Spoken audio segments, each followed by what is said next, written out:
49 అంటే సంతానం, 49 అంటే సంతోషం. 39 ఆంధ్రప్రదేశ్ తెలంగాణ. నమస్తే రమ్మగారు. నమస్తే జయ. రమ్మగారు, ఏదైనా మంచి విచిత్రమైన కథ ఏదైనా ఉంటే చెప్పండి. నిజానికి ఇది బేతాళ కథే, కానీ మనం మామూలు కథగా చెప్పుకుందాం. ఎందుకంటే నేను సాటిస్ఫై అవ్వాలి ఆ క్వశ్చన్ తోటి, ఆ ఆన్సర్ తోటి. అందుకని బేతాళుల్లో నుంచి తీసేసి మామూలుగా చెప్పుకుందాం. అట్లా మేము చిన్నప్పుడు అలా చాలా చేసేవాళ్ళం. మన ఇష్టం. అదే, పూర్వం ఒక భూస్వామికి ఒక కొడుకు ఉండేవాట. వాడి పేరు సమయస్ఫూర్తి. బాగుంది. అయితే ఈ సమయస్ఫూర్తి పెద్ద పని చేసేవాడు కదా, తెలివిగా ఉండేవాడు. వాళ్ళ నాన్న వాడు ఎప్పుడు పోటాడుకుంటూ ఉండేవాళ్ళు. ఇది తెలివి గలవాడివి, పని చేయాలరా, వ్యాపారం చేయాలరా అనేవాడు. బాగా డబ్బులు గలవాళ్ళు. వ్యాపారంలో ఈ అబ్బాయికి ఆసక్తి లేదు. వీడికి ఏదో చేసేయాలి, ఎక్కడికో వెళ్ళిపోవాలి, ఆ కొండకేయాలి, గోడకేయాలి, అలాంటివే ఉండేవి. ఓనాడు చాలా యుద్ధం అయింది. వాళ్ళ నాన్నకి వాడికి వాగ్యుద్ధం జరిగింది. వాడు పిల్లలందరూ చేసినట్టే వాకౌట్ చేశాడు ఇంట్లో నుంచి. చేసి అలా సముద్ర తీరం వైపుకి వచ్చాడు. వాళ్ళ ఇళ్ళకి సముద్ర తీరాలు ఉన్నాయి. వైజాగ్ లాంటి ఊరు అనమాట అది. సముద్రం వైపు సముద్ర తీరంలో నడిస్తే ఇక ఈ చికాకులు తగ్గుతాయి, చల్లని గాలి వాతావరణానికి. వాడు అలా నడుస్తుంటే వాడికి ఏమనిపించింది, అబ్బా ఎంత సముద్రం ఉంది, ఊళ్ళని పడవలు వెళ్తాయి ఇక్కడి నుంచి, దేశాంతరం వెళ్ళిపోకూడదు నేను, ఈ గోలేమిటి ఈ ఊళ్ళో ఎంతసేపు, అన్నీ సాగుతాయి కానీ నాన్న ఎంతసేపు తిడతాడు, ఖాళీగా ఉన్నావంటాడు, పని చేయమంటాడు, ఆ పని ఏదో ఇక్కడెందుకు చేయాలి, ఎక్కడైనా చేద్దాం అనుకుని ఆ దేశాంతరం వెళ్ళటం గురించి ఆలోచిస్తూ రోడ్డు మీద ఉన్నవాడు కదా టట పోయి అలలకి దగ్గరగా ఒక ఎత్తుగా రాళ్ళు ఉంటే ఆ రాళ్ల మీదకి పోయి నుంచున్నాడు. నుంచుని కాసేపు కాళ్ళు లాగవు, ఒక గట్టు మీద కూర్చున్నాడు.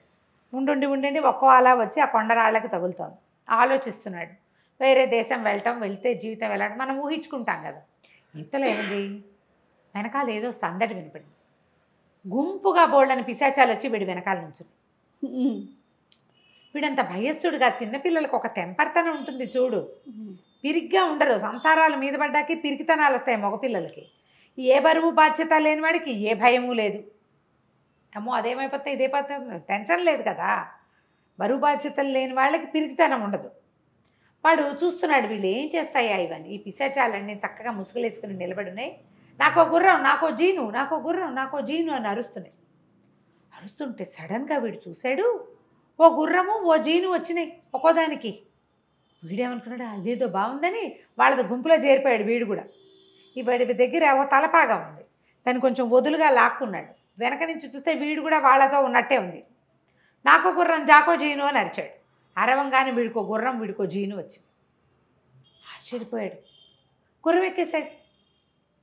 ఎక్కేసేసరికల్లా ఏం సమయస్ఫూర్తి, నువ్వు కూడా మాతో వస్తావా అని ఒక ముసలి పిశాచం అడిగేసరికల్లా వస్తాను అన్నాడు. ఎక్కడికి వెళ్తున్నారు మీరంతా అన్నాడు.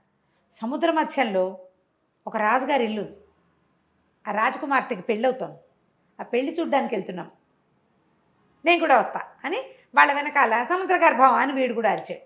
ఇవన్నీ గుర్రాలు ఎగిరినాయి, వీడి గుర్రం కూడా ఎగిరింది ఆ జీన్ మీద. జీన్ వేసుకుని దాని మీద వీడు కూర్చున్నాడు, వాళ్ళతో పాటు పోయేసరికల్లా ఒక పెద్ద మండపం, బోళ్ళంతమంది జనాలు, గందరగోళంగా బోళ్ళంతమంది ఉన్నారు. సరే ఇక్కడ పెళ్ళి, అందరూ వచ్చి జనాలు తిరుగుతున్నారు, వీళ్ళు కూడా పోయి అక్కడ నుంచున్నారు. ఈ పిశాచాలు ఎవరికంటా వాళ్ళ మధ్యలో ఉన్న సమయస్ఫూర్తిని ఎవరూ చూడలేదు. సరే ఇదేదో బాగుంది, ఇంత ఇల్లా, సముద్ర గర్భంలో ఇంతంత బిల్డింగులు ఉంటాయా, ఇంత ఇవి ఉంటాయా, ఇంత అవి ఉంటాయా అంటే ఆ ఉంటాయి అన్నాడు. ఇంతకీ పెళ్లి కూతురేది అన్నాడు.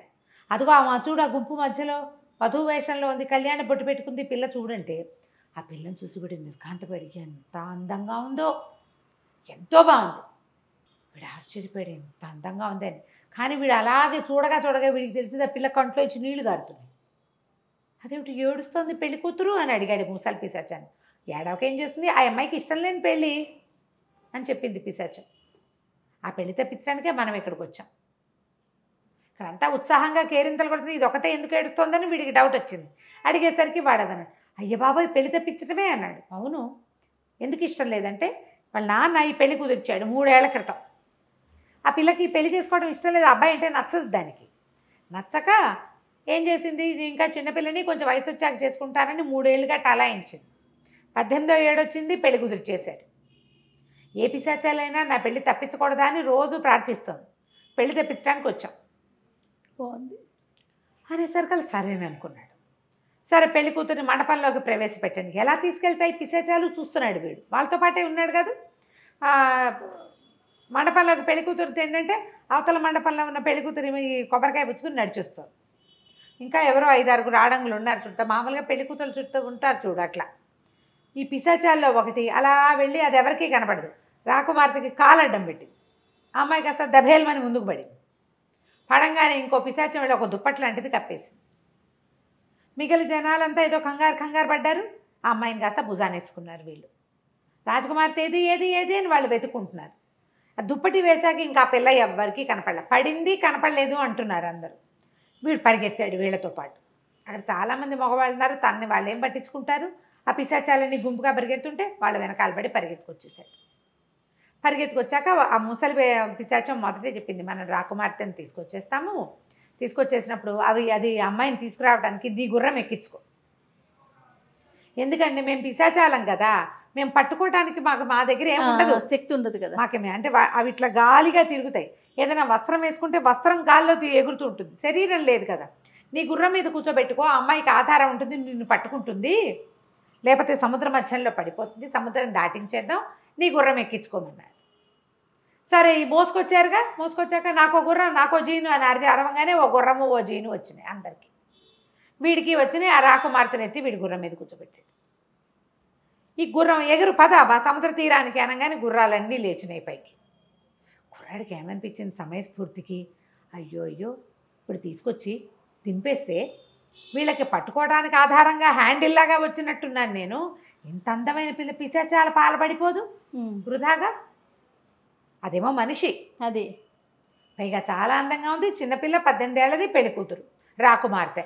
పిశాచాలు ఏం చేసుకుంటాయి దాన్ని అనిపించి దాన్ని తీసుకెళ్ళిపోదాం అనుకున్నాడు. ఆ గుర్రం సముద్ర మార్గంలో ఉండగా వాడికి ఊహ తట్టింది. ఎప్పుడైతే ఆ కొండలాగా ఉన్న చోట సముద్రం తీరంలో కొండలే ఉంది కదా, ఆ కొండ మీద దిగ్గగానే పిశాచాలు గబగబా వచ్చాయి రాకుమార్తెను దింపడానికి. వీడు ఒప్పుకోలే. దూరంగా ఉండండి అని గట్టిగా ఆంజనేయ దండకం చదివాడు. ఆంజనేయ దండకం చదివి పిశాచాలని బెదిరి వెనక్కి నించుంది. నేనే తీసుకెళ్ళిపోతాను అన్నాడు. అనేసరికల్ పిశాచాలనే, అమ్మా మమ్మల్ని మోసం చేస్తావా, నీకు తగిన శాస్తి అవుతుందిలే. అయితే ఏందన్నాడు. తగిన శాస్తి అవుతుందంటే ఏదైతే అది చూసుకుందామని ఆ అమ్మాయిని భుజాన్ని వేసుకుని ఆ కొండ దిగేశాడు. ఆ పిల్ల స్పృహలో లేదు. ఆ దుప్పటి తీసి పక్కన పారేశాడు. చాలాసేపటి దాకా స్పృహలోకి రాల. ఏం చేశాడు, తాము ఇంటికి వెళ్ళకుండా తనకి తెలిసిన ఒక పూజారి గారి ఇంటికి తీసుకుపోయాడు ఆ పిల్లని. సముద్ర తీరంలో దొరికిందని, మీ దగ్గర ఉంచండి, రేపు పొద్దునే వస్తానని. ఇదంతా రాత్రికే వేళ కదా జరిగింది. అర్ధరాత్రికి చేరాడు వాళ్ళ ఇంటికి. అక్కడ అమ్మాయిని అప్పచెప్పి ఇంటికి వచ్చేసాడు. మర్నాడు పొద్దున వెళ్ళేసరికల్లా ఆ పిల్లని పలకరించబోయేసరికల్లా ఆ పిల్ల అంది, నోట్లో మాటలేదు, మాట పడిపోయింది దాన్ని. పిశాచాలు ఏమైనా నీకు తగిన శాస్తి అవుతుందన్నారుగా, ఏం చేయాలో తెలీదా. ఆ పిల్లని పంపడం ఎలాగో తెలీదు, ఉంచుకోవటం ఎలాగో తెలీదు. దానికి మాటామంతి లేదు. ఏదో మాట్లాడుకుని డిస్కస్ చేసి నన్ను పెళ్లి చేసుకో, మా ఇంట్లో ఉండు, ఏదైనా అడగాలంటే అదేమీ చెప్పలేదు. ఇంకేం చేస్తాడు. సరే తండ్రి ఇంటి దగ్గర నుంచి కొంచెం డబ్బులు తెచ్చి ఈ పూజారి గారికి ఇచ్చి ఈ అమ్మాయిని భద్రంగా చూసుకోండి, చూద్దామన్నాడు. రోజు పోయేవాడు ఆ పిల్లని కలవటానికి. ఆ పిల్ల పూజారి గారి ఇంట్లో ఉండి ఏదో దేవాలయానికి పనిచేస్తూ ఇష్టం లేని పెళ్లి తప్పించుకుంది. కానీ తన ఇంటికి ఎలా వెళ్ళాలో తెలీదు, ఎవరింటికి వెళ్ళాలో తెలీదు, నోట్లో ముక్కలేదు దానికి. అయ్యో ఇక్కడే ఉండిపోయేది. రోజులు గడవగా వీడు కొంచెం బుద్ధిమంతుడు అయ్యాడు. సమయస్ఫూర్తి అనుకుంటున్నాడు వాళ్ళ నాన్న. వాడి ఇంటి పట్టు ఉండటం, సాయంకాలం అయ్యేసరికి ఒకసారి అలా బయటకు వెళ్ళి మళ్ళీ తిరిగి వచ్చేయటం, ఖర్చులు జాగ్రత్తగా పెట్టడం. ఇప్పుడు ఈ పిల్లాడి అట్రాక్షన్ అంతా అమ్మాయి. ఇలాంటి అట్రాక్షన్లు ఏర్పడ్డ పిల్లలు బుద్ధిమంతులు అయిపోతారు ఆటోమేటిక్గా. తండ్రి బాధ్యతగా ఉండమంటే బాధ్యతగా కూడా ఉంటున్నాడు. సరే పూజారి గారికి డబ్బు ఇచ్చి ఆ పిల్లని కాపాడాడు. సంవత్సరం తిరిగాక వీడికి ఒకరోజు సడన్గా స్ట్రైక్ అయింది. అరే ఇదే రోజు నేను ఈ అమ్మాయిని తెచ్చింది, పిశాచాలు నాకు కనపడ్డ రోజు ఇదే అని చెప్పి ఏమనుకున్నాడు, సముద్ర తీరానికి బయలుదేరాడు. వాడే వెళ్ళాడు. వెళ్ళి ఆ కొండెక్కి కూర్చున్నాడు. రాత్రి అయ్యేసరికల్లా పిశాచాలన్నీ వచ్చాయి. ఏం సమయస్ఫూర్తి, మమ్మల్ని మోసం చేసి వెళ్ళావుగా, మళ్ళీ వచ్చామే అని ఒకటి ఓ పిశాచం. ఆ పెద్ద మోసం చేసి తీసుకెళ్ళాడు, ఏముందిలే ముద్దును ఏం చేసుకుంటాడు అని రెండోది.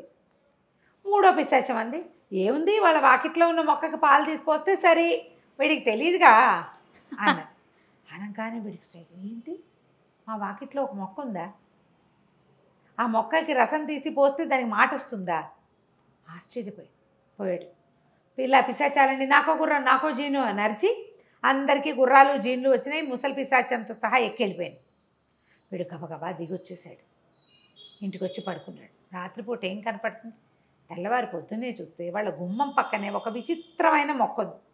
ఏవో ఉన్నాయి, వాడు ఎప్పుడు అబ్జర్వ్ చేయాలి, చూస్తే కదా మనకు తెలిసేది. వాడు ఏమనుకున్నాడు, ఈ మొక్కతోటి ఏందో ఉంది, దీని రకం చూద్దామని ఆ మొక్కను తీసుకుని కల్వంలో వేసి నూరాడు. నూనెలాగా ఒక పదార్థం వచ్చింది. అది దాన్ని మందు ఎలా చేయాలి వీడికి ఏం తెలియదు, ట్రై చేస్తున్నాడు అంతే. సరే కొంచెం ఏం చేశాడు, పాలు తీసుకుని పాలల్లో పోసి పొయ్యి మీద పెట్టించాడు. కాగి ఏదో చిక్కగా తయారైంది. వాడికి భయం వేసింది, ఆ పిల్లకి ఇస్తే ఏమైపోతుందో. అది మూగిదైనా ఏదో మనిషిగా ఉంది కదా, మనమే చూద్దామనుకున్నాడు. ఏం చేశాడు, సాయంకాలానికి జరిగింది. అంత ఆ కాచిన పాలలో ఇంతెత్తి గొంతులో పోసుకున్నాడు.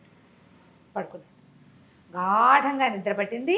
పొద్దున్న లేచేసరికి చాలా బలం వచ్చిన ఫీలింగ్ వచ్చింది. అంటే దాంతో ఏం అవ్వదు, ఇబ్బంది లేదు, అమ్మాయికి ఏదైనా జరుగుతుందేమో చూద్దామని ఆ పాలు పుచ్చుకుని ఆ పూజారి గారి ఇంటికి పోయాడు. ఆ పిల్ల వీడి కోసం 2 రోజులు అయిపోయింది. వాడు ప్రతిరోజు సాయంత్రం వచ్చేవాడు. ముందు రోజు సాయంత్రం ఏమో పిశాచాలను చూడడానికి వెళ్ళాడు, మర్నాడు సాయంత్రం పాలు తాగి పడుకున్నాడు. 3వ రోజు సాయంత్రానికి వచ్చాడు. ఆ అమ్మాయి పాపం వీడు రాలేదని వెయిట్ చేస్తుంది. రోజు మనిషిని చూసే అలవాటు ఉంటే బెంగ పెట్టుకోరు. చూసేసరికి ఆ అమ్మాయి తన కోసం ఎదురు చూస్తుంది అనేసరికి వీడికి అర్థమైంది, ఈ పిల్లకి నేనంటే ఇష్టమని. సరే ఆ మంది ఇచ్చేవి తాగమన్నాడు. ఆ పిల్ల తాగేసరికి దానికి మాటలు వచ్చేసి ఆ సంతోషించి సమయస్ఫూర్తి వాళ్ళ పూజారి గారికి చెప్పి అక్కడి నుంచి వాళ్ళ నాన్నకి ఒక పిల్లని ప్రేమించాను, పూజారి గారి పిల్ల అని చెప్పి వాళ్ళ నాన్న ఎవరో ఒకళ్ళు బుద్ధిమంతులు అయితే చాలు, మంచివాళ్ళు అయితే చాలు, వీడికి పెళ్లి చేయడానికి అనుకున్నాడు. ఆ అమ్మాయి సముద్ర గర్భంలో ఉన్న సముద్ర గర్భపు రాజకుమార్తె అన్న మాట తెలియదు. దాని మీద ఒంటి మీద చక్కగా నగలు అన్నీ ఉన్నాయి. నగలతో పూజారి గారి అమ్మాయినే అనుకున్నారు. తర్వాత ఎప్పుడో చెప్పుకుంటాడు. తీసుకెళ్ళి లక్షణంగా పెళ్లి చేసేసుకున్నాడు. హాయిగా ఉన్నాడు. కథ కంచి మనం ఇంటికి. భలే ఉంది రమ్మగారు. నమస్తే. నమస్తే.